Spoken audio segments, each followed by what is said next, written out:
So I thought I'd give you some of my favourite plants for drought tolerant conditions.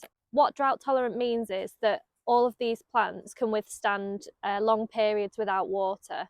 Obviously they do still need to be watered, but if we have a hot summer like we had last year, these varieties would withstand it a little bit better than quite a few of the varieties that you'd have in your garden.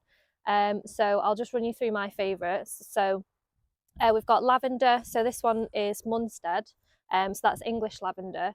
Obviously you get the nice scent, it's good for pollinators. I've also got Ceaonothus. This is great because it's evergreen. You can put it on a north facing wall so it likes the shade, but it also gets these blue flowers on it, which are also great for pollinators. I've also got Abelia. This one is sparkling silver, so it's got this really nice variegated leaf, and that one is great in dry areas as well.